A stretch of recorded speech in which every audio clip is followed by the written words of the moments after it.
The Galactic Confederation had existed in blissful harmony for over 12,000 years, 217 species, 42,000 inhabited planets, and not a single human among them. Well, not that anyone was complaining about the lack of humans. In fact, most educated beings throughout the Confederation firmly believed humans were nothing more than a fairy tale used to frighten young spawn at night. And if you don't finish your nutrient paste, the humans will come with their unpredictable emotions and chaotic problem-solving to turn the galaxy upside down. Quip Nozzleblast sighed as he shuffled through his research materials in his tiny office at the Grand University of Xenobiological Mythology. As the only junior historian specializing in human studies, he was frequently the butt of jokes among his colleagues. His office reflected his status. It was essentially a converted maintenance closet, with barely enough room for his desk and the holographic projector that currently displayed his latest findings. Knock knock, still wasting university resources on your imaginary monkeys, Nozzleblast.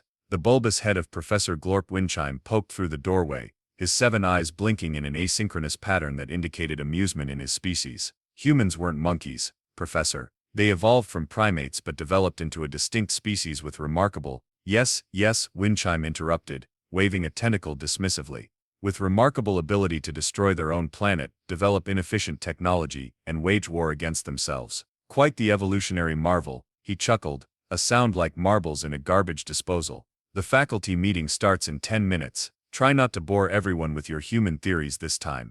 The door whooshed shut, leaving Quip alone with his thoughts and the soft hum of his projector. He stared at the reconstructed image of what humans might have looked like, based on ancient transmissions once detected from the forbidden sector of the galaxy. Bipedal, oddly symmetrical, with only 2 eyes and the strangest reproductive biology he'd ever studied. Someday they'll see, he muttered, straightening his primary exoskeleton and gathering his notes. There's just too much evidence to dismiss humans as mere myth. The Grand University was the crowning jewel of New Harmonia, the capital planet of the Confederation. Its gleaming spires and perfect geometric architecture reflected the orderly, logical approach to life that had allowed the Alliance to thrive for millennia. No wars, no significant conflicts, just controlled expansion, careful resource management, and the steady advancement of a unified galactic culture. It was all so predictable. As Quip made his way to the faculty meeting, he passed under the university's motto, inscribed in all 27 official languages of the Confederation: progress through consensus, peace through understanding. The irony wasn't lost on him that his own research was neither understood nor supported by consensus. The faculty lounge was already filled with professors and researchers from across the institution. Some floated in suspension tanks, others perched on specially designed seating, and a few existed as pure energy contained within mobile fields. The diversity of physical forms was impressive, yet Quip couldn't help but notice how uniform their thinking had become. "Ah, here comes our resident human expert," announced Dean Plex Vodenser, his crystalline body refracting light in what passed for a smirk in his species. "Perhaps you'd like to start us off with tales of how these mythical humans supposedly traveled faster than light using explosions and wishful thinking." The room erupted in the various sounds of alien laughter, from high-pitched trills to subsonic rumbles. Quip took his seat, tucking his limbs close to his thorax in embarrassment. One day he thought, "I'll prove them all wrong. I just need one piece of irrefutable evidence that humans weren't just stories." He had no idea that proof was already hurtling toward Confederation space at speeds that should have been impossible according to all their careful consensus-approved physics. 3 standard rotations later, Quip was jolted from his sleep cycle by the incessant beeping of his communication implant. He fumbled with the neural interface, accidentally activating his apartment's garbage disposal before finally connecting the call. "Junior Historian Nozzleblast," he mumbled, still half asleep. "Report to the Central Observatory immediately," came the clipped voice of Chancellor Yex Fluttervolve. "Authorization code Epsilon 97 Taco." Quip's 4 hearts skipped several beats. Epsilon 97 Taco was the highest-level emergency protocol in the Confederation. Whatever was happening, it wasn't a prank. "On my way, Chancellor," he replied, suddenly wide awake. The Central Observatory was a massive dome situated on New Harmonia's smallest moon. By the time Quip arrived via emergency teleport, the place was buzzing with activity. Scientists from every discipline were huddled around monitoring stations, their appendages gesturing wildly at data streams and holographic projections. "Nozzleblast, over here." Chancellor Fluttervolve beckoned with 3 of his tentacles simultaneously, a sign of extreme agitation in Yexians. As Quip approached, he noticed the central display showed a sector of space that should have been empty, the forbidden sector. from which no probes had ever returned. Except now, something was emerging from it. "We detected the signal 6 hours ago," explained Admiral Zorp Bubblejet, the Confederation's highest-ranking military official, though the military hadn't actually done anything except ceremonial parades for 9,000 years. "It doesn't match any known communication pattern in our database." "And why exactly am I here?" Quip asked, trying to keep the excitement from his voice. He already knew the answer. Professor Windchime cleared his throat, all 7 eyes fixed on the floor in what appeared to be embarrassment. "The signal, it contains linguistic patterns consistent with your hypothesized human language structures." The room fell silent as everyone turned to stare at Quip. "You mean we're not saying it's humans?" interrupted the Chancellor quickly. "But we need someone familiar with the mythological background to help interpret whatever this is." Quip's appendages trembled as he approached the communication console. The incoming signal was being automatically translated by the most advanced AI in the Confederation, but fragments remained unintelligible. "This is Captain, requesting permission to diplomatic mission, not hostile unless, repeat, not hostile unless." "It's English," Quip whispered, his professional training momentarily abandoned in sheer excitement. "An ancient human language. They're requesting diplomatic contact." "Impossible," snorted Admiral Bubblejet. "The signal is coming from a fleet of ships unlike anything in our records. If humans were real and had such technology, our histories would have recorded contact." "Unless they were avoiding us," Quip suggested, "or unless we've been deliberately ignoring evidence of their existence." The uncomfortable silence that followed was broken by the observatory's alarm system. "Multiple objects emerging from hyperspeed," announced the emotionless voice of the facility's AI. "Calculated trajectory indicates New Harmonia as destination. Arrival in approximately 4 hours." The central display updated to show the approaching vessels. They were sleek, asymmetrical, and utterly foreign to Confederation design principles. Where Confederation ships were perfectly geometric and built for maximum efficiency, these vessels had odd protrusions, seemingly random structural elements, and what appeared to be, Quip could hardly believe it, weapons systems. "We need to form a first contact committee," declared Chancellor Flutterwolf, his voice quavering slightly, "and prepare response protocols." "We don't have protocols for this," admitted the Admiral. "First contact procedures were archived millennia ago after we believed we'd met all intelligent species in our galaxy. I've studied historical accounts of theoretical first contact scenarios," Quip offered, straightening his exoskeleton. "If these are indeed humans, they'll expect certain diplomatic courtesies." Professor Windchime made a sound like deflating balloon. "We're about to face unknown aliens with potentially hostile intentions, and our best resource is a junior historian who specializes in fairy tales." "They're not hostile," Quip insisted, pointing to the translated message still scrolling across the screen. "They're explicitly stating peaceful intentions unless provoked." "Unless provoked," repeated Admiral Bubblejet. "What kind of peaceful species includes that caveat?" "A human one," Quip replied with absolute certainty. 4 hours later, a hastily assembled delegation of Confederation officials stood on the ceremonial landing platform of New Harmonia's spaceport.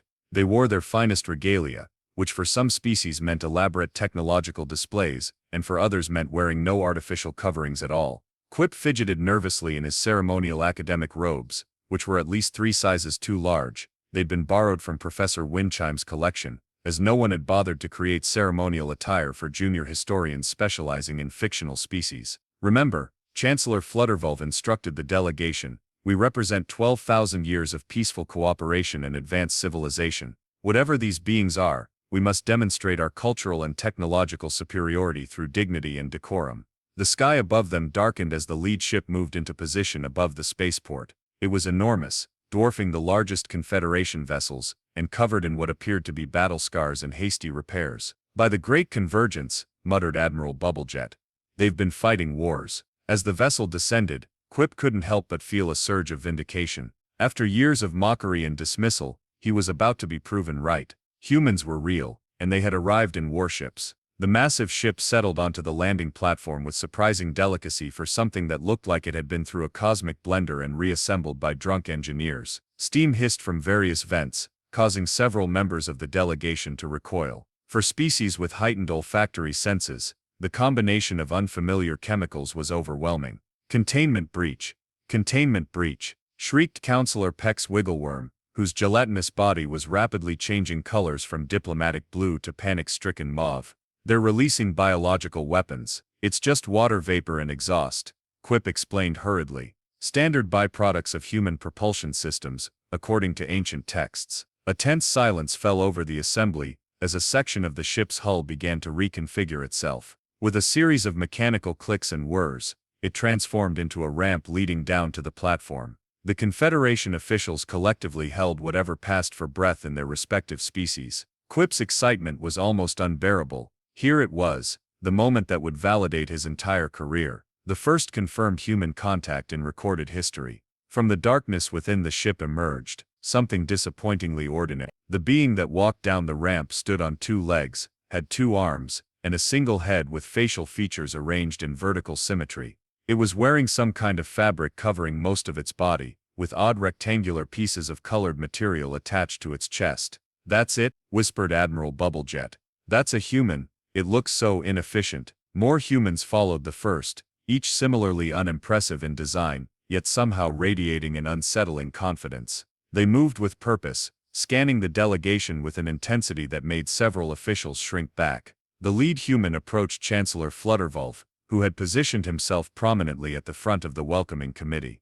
The human was shorter than the Chancellor, but somehow managed to look down at him nonetheless. "Captain Luna Ryder of the Earth Alliance warship Tenacious," the human announced in surprisingly clear galactic standard. "Though my friends call me Havoc for reasons you probably don't want to know." Chancellor Flutterwolf's translation implant struggled for a moment with the idiomatic speech before he responded with practiced diplomacy. "On behalf of the Galactic Confederation, comprising 217 peaceful species across 42,000 worlds, I welcome you to New Harmonia, jewel of our harmonious union. I am Chancellor Yex Flutterwolf, elected representative of—" "Yeah, got it," Captain Ryder interrupted, glancing around impatiently. "Listen, we don't have time for the full diplomatic song and dance. We picked up your beacon, and we came to warn you." The Chancellor's mouth appendages fluttered in confusion. "Warn us? I assure you, the Confederation has enjoyed 12,000 years of peace and prosperity. What possible threat could—"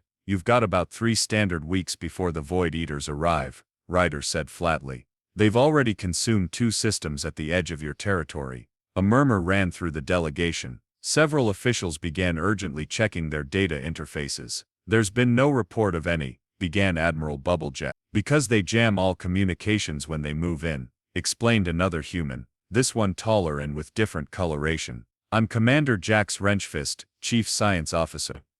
The Void Eaters operate by isolating systems before consuming all organic and technological resources." "This is preposterous," declared Professor Windchime, pushing forward through the crowd. "We've never heard of these Void Eaters, and we have the most comprehensive xenobiological database in the galaxy." Captain Ryder raised an eyebrow, a subtle facial movement that somehow conveyed volumes of skepticism. "And I suppose you've heard of humans before today?" Windchime's 7 eyes blinked in uncoordinated confusion. "Well, there were myths of course, but you dismissed them," Ryder finished for him. "Just like you've dismissed other threats beyond your borders. The Confederation has been living in a bubble, folks." Quip couldn't contain himself any longer. He pushed past several startled officials to stand directly in front of Captain Ryder. "I knew you were real," he blurted out. "My research indicated human existence with 87% probability, though I never imagined you'd be so devastatingly attractive," offered Ryder with a grin. "Yeah, we get that a lot." A human standing behind Ryder made a strange sound. Was that laughter? Quip wondered. Chancellor Flutterwolf attempted to regain control of the situation. "Perhaps we should continue this discussion in the Grand Council chamber, where we can properly—" "No time," interrupted Ryder. "We need to see your defense system's strategic planning facilities and military command centers immediately." The Admiral made a choking sound. "Our what now?" "Your defense systems," repeated Ryder slowly, as if speaking to a child. "The things that go boom and protect your planets. I assure you," the Chancellor said proudly, "the Confederation abandoned warfare millennia ago. We resolve all conflicts through consensus and logical discourse." The humans exchanged glances that Quip recognized from his research as an expression of disbelief. Then Captain Ryder did something unexpected. She laughed. It was a sound none of the aliens had heard before, and several of them activated emergency sensory dampeners in response. You're telling me, Ryder said, wiping moisture from her eyes, that you have 42,000 worlds, and not a single defense system between them. How have you survived this long? As I explained, we have achieved perfect harmony through, yeah, I heard you the first time, Ryder cut in. But harmony doesn't mean much when the Void Eaters show up. Trust me, they're not interested in your consensus building skills. Quip saw his opportunity, and stepped forward again. Captain Ryder, I've studied what limited historical records we have of humans. If I may ask, how is it that humans have survived when you were supposedly extinct or mythological? Ryder gave him an appraising look. And you are, junior historian Quip Nozzleblast, he replied, trying to stand taller. Department of Xenobiological Mythology, specializing in human studies. Human studies, huh? Ryder smiled, revealing alarmingly sharp teeth. Well, historian Nozzleblast, the short answer is that we learned to hide. After our initial encounters with other species went poorly, we decided to maintain a low profile while building our strength. We've been watching the galaxy from the shadows, preparing for threats like the Void Eaters. This is all very interesting, interrupted Chancellor Fluttervalve, clearly annoyed at losing control of the dialogue. But we cannot simply take the word of unknown visitors about a supposed threat. The proper procedure is to form a committee to evaluate. Captain Ryder's expression changed so quickly that several officials instinctively moved backward. Listen carefully, Chancellor. In 3 weeks the Void Eaters will arrive at your doorstep. They will consume everything in their path. Organic, technological, doesn't matter. They don't negotiate, they don't form committees, and they definitely don't care about your 12,000 years of harmony. She gestured toward her ship. We have footage from the 2 systems they've already taken. Would you like to see what happens when the Void Eaters meet a civilization unprepared to defend itself? Before the Chancellor could respond, his communication implant chimed urgently. After a brief exchange, his facial coloration paled considerably. We've lost contact with the peripheral monitoring station in Sector 87, he announced quietly. All communications just went silent. The humans gave each other knowing looks. So, said Captain Ryder, crossing her arms, about those defense systems you don't have. The Grand Council chamber had never been so chaotic. Representatives from all major worlds in the Confederation gathered in emergency session, their voices creating a cacophony of panic in 27 different languages. The human delegation stood at the center of the chamber, surrounded by increasingly frantic aliens. Order, we must have order. Chancellor Fluttervalve's voice boomed through the amplification system, causing several ceiling-dwelling species to lose their grip and flutter down in alarm. Captain Ryder leaned against the central podium with casual disregard for protocol, examining her fingernails while occasionally glancing at the spectacle around her.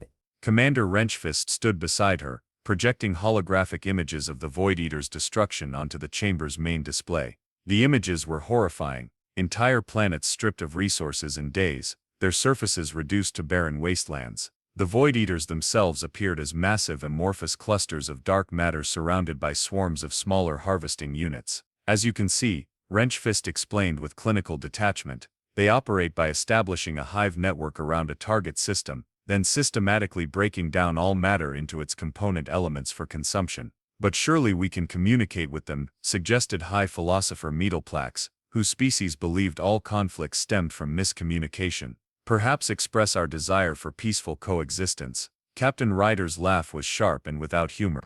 The last delegation that tried peaceful coexistence with the Void Eaters became protein supplements. They don't negotiate because they don't see other life forms as sentient, just organized collections of useful nutrients. Quip, who had somehow been included in the emergency council due to his unexpected expertise on humans, watched in fascination as the Confederation's normally measured decision-making process collapsed into chaos. We should evacuate the outer systems immediately, shouted one representative. Impossible, countered another. We'd need at least 6 months to relocate those populations. Then we surrender the outer systems and consolidate our defenses around the core worlds, suggested Admiral Bubblejet, attempting to sound strategic despite having no actual military experience. What defenses? Captain Ryder asked pointedly. You've shown us your fleet, and it's impressive for a collection of cruise liners and science vessels, but you don't have a single weapons system among them. The Admiral deflated visibly. We have security forces for civil matters, armed with what strongly worded citations. Ryder shook her head. Look, we've dealt with the Void Eaters before. They're tough but not invincible. The problem is, you need weapons strategies and people willing to use them. Chancellor Fluttervalve raised all 6 of his appendages, signaling for attention. Perhaps we could hire mercenaries from the unaffiliated regions. In 3 weeks, Commander Wrenchfist looked skeptical. Besides, most mercenaries in this sector would take your money and run at the first sight of a Void Eater. Professor Windchime, who had been uncharacteristically silent, finally spoke up. What about you? You humans with your warships and weapons experience, could you not assist us? A hushed anticipation fell over the chamber as all eyes turned to Captain Ryder. We came to warn you, not fight your battles, she said, though her tone lacked conviction. The Earth Alliance has limited resources, and we're stretched thin protecting our own territories. Yet you came all this way to warn us, Quip observed. Why bother if you weren't willing to help? Ryder shot him an irritated glance but didn't respond immediately. Instead, she turned to confer with her crew in hushed tones. The humans spoke rapidly in their native language, occasionally gesturing toward the council members. Finally, Captain Ryder turned back to address the chamber. Here's the deal. We can provide tactical support and training, maybe even retrofit some of your larger vessels with basic weapons systems. But we'd need your full cooperation and resources. And in return, Chancellor Fluttervalve asked cautiously, in return, you acknowledge the existence of humans, establish formal diplomatic relations with the Earth Alliance, and grant us trading rights within Confederation space. Ryder smiled thinly. Oh, and this gentleman, she pointed at Quip, gets promoted to full professor with appropriate funding for his human studies department. Quip's exoskeleton nearly cracked from shock. Those terms are highly irregular, the Chancellor protested. Normally, such negotiations would require extensive committee review and normally, you're not facing extinction, Ryder interrupted. Do we have a deal or not? Before the Chancellor could respond, the chamber's emergency alert system activated. A holographic projection of a Confederation border outpost appeared, showing scenes of chaos as strange, shadowy entities swarmed through its corridors. This transmission is coming from Outpost Zeta 9, announced a technician, voice quavering. It's at the edge of Sector 87, where we lost contact earlier. The council watched in horrified silence as the outpost staff fled from advancing shadows. The footage ended abruptly with a final frame of darkness engulfing the camera. That, said Captain Ryder quietly, was not 3 weeks away. That was now. The Void Eaters are moving faster than we anticipated. The chamber erupted into pandemonium again. Representatives shouted over each other, some calling for immediate surrender, others for mass evacuation to the unknown regions beyond Confederation space. Admiral Bubblejet slumped in his ceremonial chair, all pretense of military confidence abandoned. 12,000 years of peace, he muttered. We've forgotten how to fight. Lucky for you, Ryder said, placing a hand on the Admiral's gelatinous shoulder. Humans never forgot. In fact, we've gotten pretty good at it.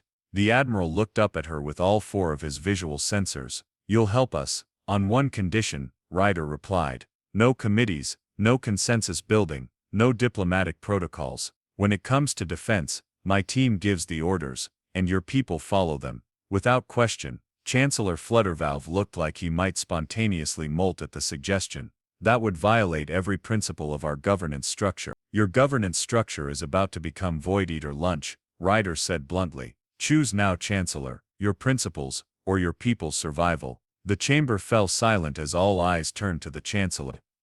For perhaps the first time in Confederation history, a decision was about to be made without extended debate or committee review. Quip held his breath, suddenly aware that he was witnessing a pivotal moment in history, one that would either be recorded in future archives, or lost forever, if there was no one left to record it. Chancellor Fluttervalve drew himself up to his full height, his color shifting to the formal decision-making purple.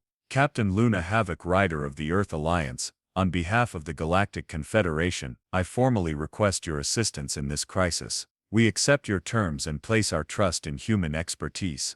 Ryder nodded once, then turned to her crew. Wrenchfist, get the retrofit teams ready. Lieutenant Decker, start downloading their star charts and fleet manifests. We've got work to do. She glanced at Quip and winked. Congratulations, Professor Nozzleblast. I hope you're ready for some hands-on human studies. The massive hangar of New Harmonia's primary spaceport had been transformed overnight, where once orderly rows of gleaming diplomatic shuttles and research vessels stood in perfect alignment. Chaos now reigned. Confederation ships were being unceremoniously gutted, their interiors ripped open and strewn across the floor as human engineers swarmed over them like ants on a sugar cube. "What are they doing to my beautiful observation cruiser?" wailed Director Plex Bubblejet, the Admiral's cousin and head of the Confederation's scientific fleet. "That's 3 centuries of perfect maintenance ruined." Quip, now sporting the official insignia of a full professor hastily fabricated overnight, watched in fascination as the humans worked. "They're weaponizing it," he explained, unable to keep the excitement from his voice. "According to Captain Ryder, your observation arrays can be modified to focus energy as defensive weapons. But the power couplings weren't designed for that kind of output," the director protested. "They'll overload, probably," agreed Commander Wrenchfist, appearing suddenly behind them with a welding torch in one hand and what appeared to be sandwich in the other. "That's why we're rerouting them through these modified coolant systems." He took a bite of his sandwich, speaking through the food. "Might want to avoid using the waste recyclers for their original purpose though. They're weapon ports now." The director made a sound like air escaping from a punctured balloon and floated away in distress. Across the hangar, Captain Ryder was engaged in what she called basic combat training with a group of bewildered Confederation security officers. Most of them had never encountered violence more serious than breaking up arguments at scientific conferences. "No, no, no," Ryder shouted, throwing her hands up in exasperation. "You don't ask the Void Eaters to please stop consuming your planet. You hit them hard, fast, and without warning." "But that would be rude," objected Training Officer Wisp Gentlebreeze, whose species communicated primarily through elaborate courtesy rituals. Ryder pinched the bridge of her nose, a human gesture Quip had learned indicated extreme frustration. "Rude is stealing parking spots. Rude is interrupting someone at dinner. The Void Eaters are planning to reduce your entire civilization to component molecules. We're way past rude." Quip approached cautiously, still somewhat intimidated by the human captain despite her insistence that he call her Havoc in informal settings. "Captain Ryder, the Chancellor has requested an update on our defensive preparations for the Council." Ryder glanced at him, then at the hapless security officers attempting to look fierce with varying degrees of failure, then back at him. "Tell the Chancellor we're completely doomed, but slightly less doomed than yesterday." "Perhaps a more optimistic assessment," Quip suggested. Ryder grinned, showing those alarming teeth again. "Fine. Tell him we're making progress. We've converted 8 science vessels into makeshift gunships, developed a defensive perimeter strategy, and started training his security forces to shoot at things other than their own appendages." As if on cue, one of the security officers accidentally activated their newly installed wrist blaster, sending a bolt of energy careening across the hangar. It bounced off 3 different surfaces before hitting a water dispenser, which exploded in a spectacular fountain. "See, they're getting better at aiming," Ryder observed dryly. Quip followed as Ryder strode across the hangar toward a group of humans huddled around a holographic display. The display showed the Void Eaters' projected approach path, based on their last known position. "What's the timeline looking like, Lieutenant Decker?" Ryder asked. A human with darker skin and intricate patterns shaved into their head looked up from the display. "Not good, Captain. Based on their acceleration, they'll reach the Pentaxis system in approximately 48 hours. That's a major population center, 5 inhabited planets. Can we evacuate them in time?" Quip asked anxiously. Lieutenant Decker shook their head. "Not a chance. The Confederation evacuation protocols are extensive. 17 different forms required for each citizen, each needing approval from 3 separate administrative offices." Ryder elaborated with obvious disgust. "We'd need a month just to process the paperwork. Then we have to make our stand there." Quip realized, feeling a strange mixture of terror and determination that he suspected was very human. Ryder nodded approvingly. "Now you're getting it, Professor. So here's our plan."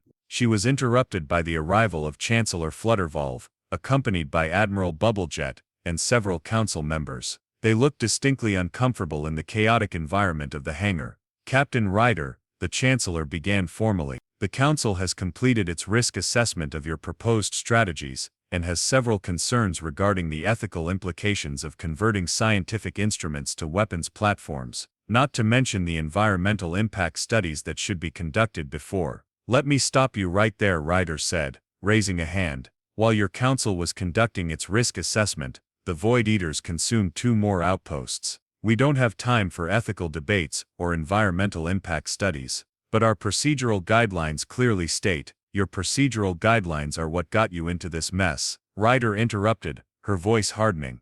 12,000 years of peace made you forget something fundamental about survival. Sometimes you have to break the rules to stay alive. The Chancellor's mouth appendages twitched in dismay. That's precisely the kind of chaotic thinking that our civilization has evolved beyond. And how's that working out for you? Ryder challenged, gesturing to the display showing the advancing Void Eater fleet. Evolution isn't always about becoming more complex or civilized. Sometimes it's about remembering how to bare your teeth when threatened. An uncomfortable silence fell over the group. Quip found himself unexpectedly stepping forward. Chancellor, I've studied human history extensively. Their species survived multiple extinction-level events, internal conflicts that make our worst diplomatic disputes look like pleasant conversations, and countless external threats. They're still here because they adapt, sometimes in ways that seem chaotic or even primitive to us, but are remarkably effective.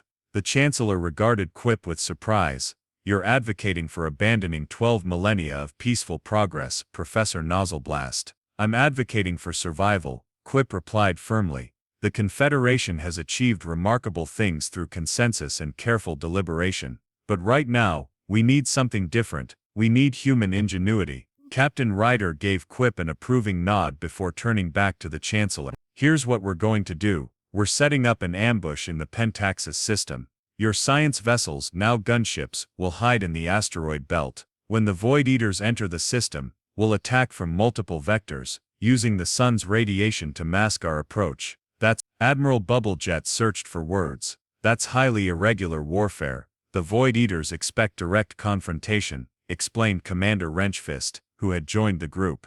They've never encountered humans before, which means they've never had to deal with what we call thinking outside the box. Or as we like to call it, added Lieutenant Decker with a grin, complete and utter batshit insanity that just might work. The Confederation officials exchanged concerned glances. Clearly, working with humans was proving more disruptive than they had anticipated. And if this irregular approach fails, asked the Chancellor, then we move to Plan B, Ryder said confidently.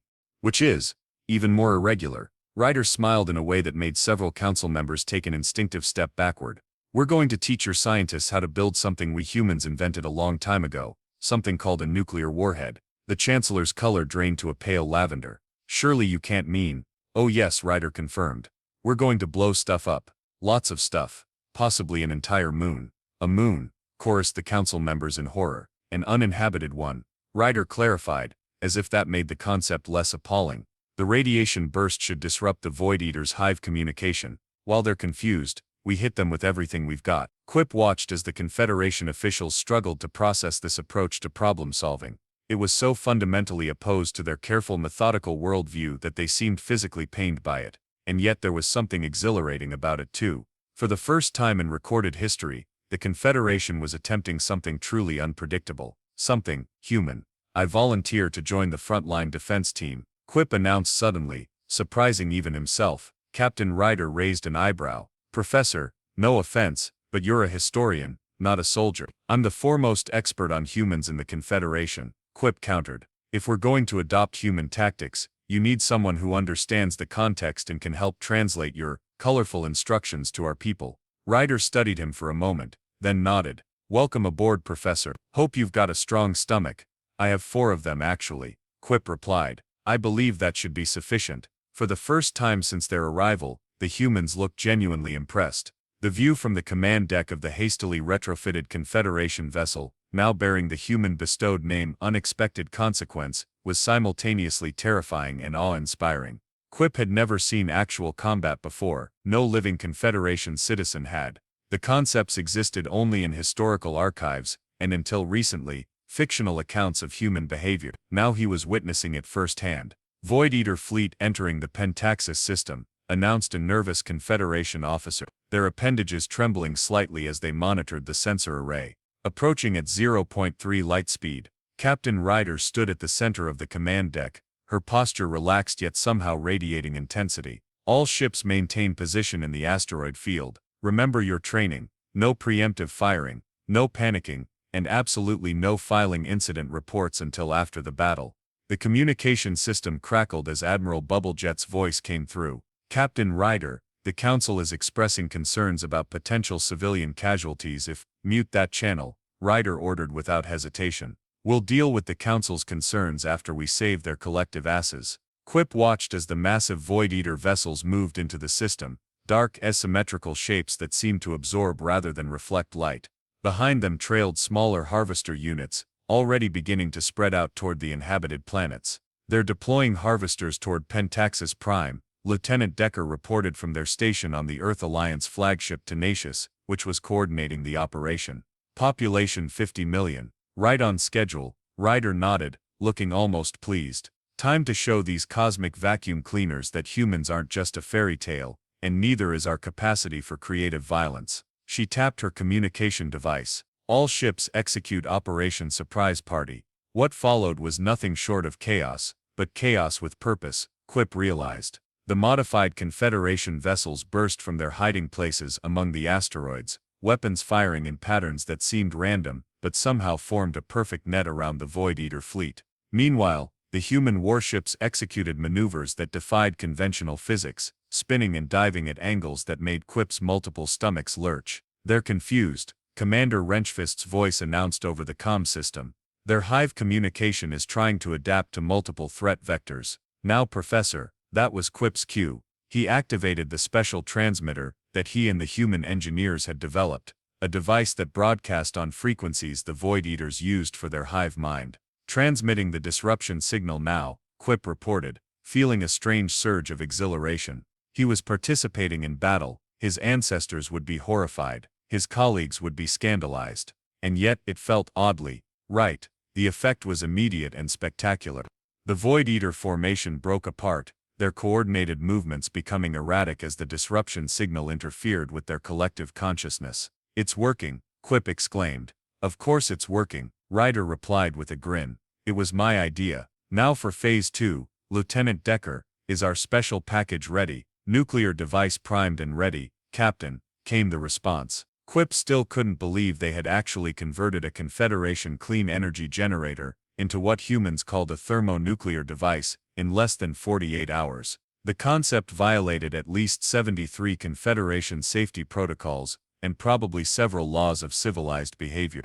Launching now, Decker announced. A small, unimpressive projectile shot from the Tenacious, heading directly for the uninhabited moon that orbited Pentaxis Prime. For a moment, nothing happened. Then, the moon didn't exactly explode. It was too large for that. But a significant portion of its surface erupted in a blinding flash that temporarily overloaded the command deck's visual sensors. When the systems reset, Quip saw that a quarter of the moon was simply gone. In its place was an expanding cloud of superheated plasma, sending waves of radiation directly toward the Void Eater fleet.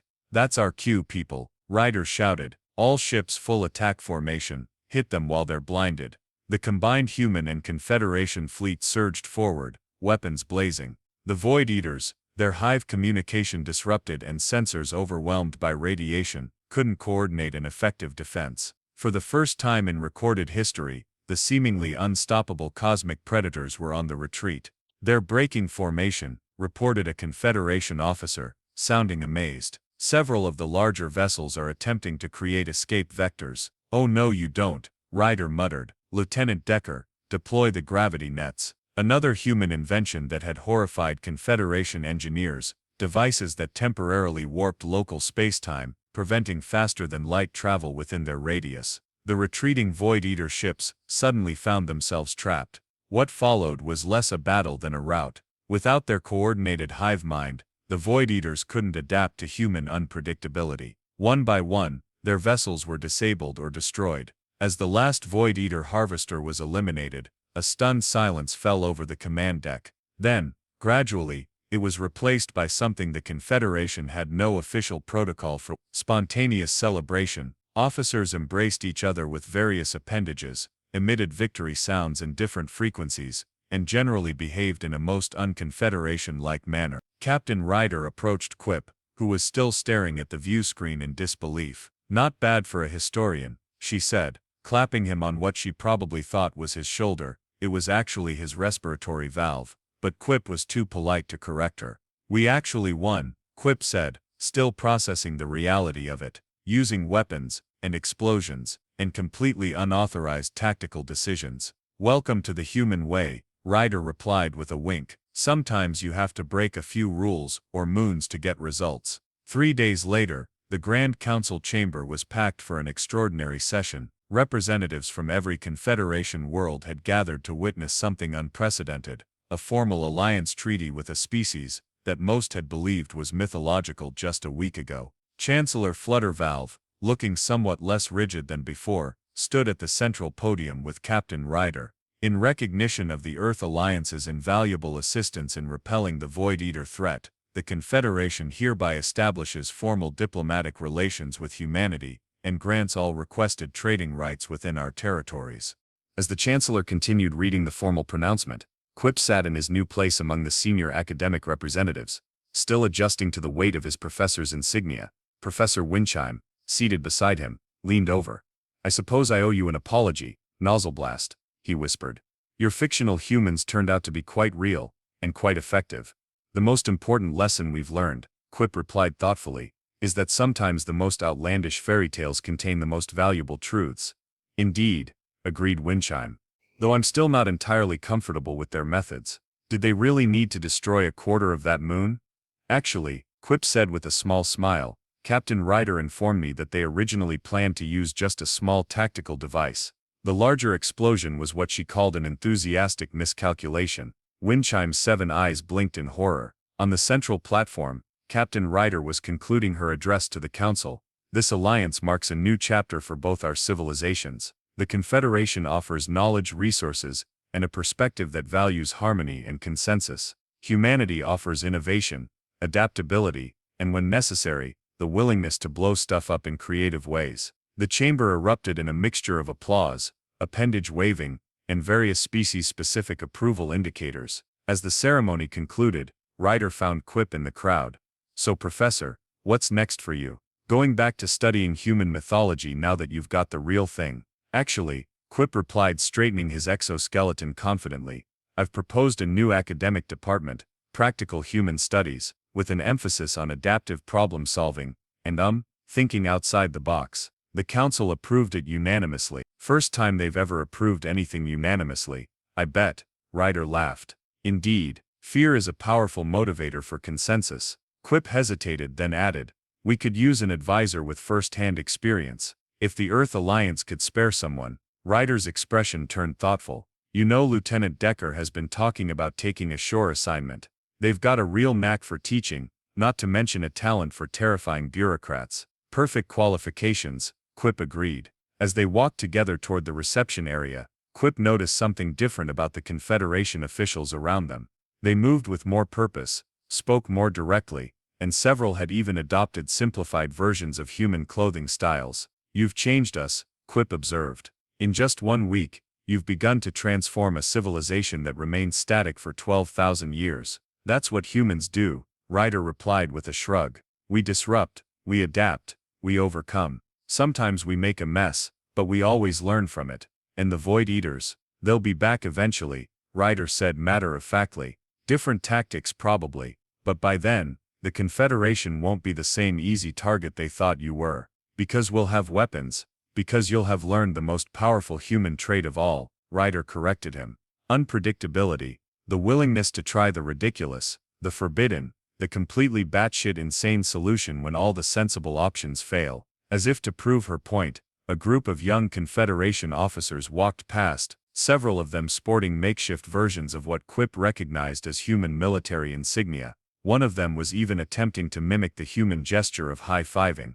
"I've studied humans for my entire career," Quip said, watching the scene with a mixture of amusement and concern, "but I never truly understood until now why the ancient archives classified your species as both the greatest potential allies and the most dangerous potential adversaries in the galaxy." "Yeah, we get that a lot," Ryder chuckled. "Just wait until we introduce you to our music." Quip's sensory tentacles curled in anticipation of yet another cultural shock. But for the first time in his life, he wasn't afraid of the unknown. The Confederation had survived for millennia by avoiding change and unpredictability. Now, thanks to a species that had been dismissed as mythological, they were embracing it. Perhaps, Quip thought as he watched Captain Havoc Ryder demonstrate an alarming dance move to a group of fascinated officials, some fairy tales were worth believing in after all.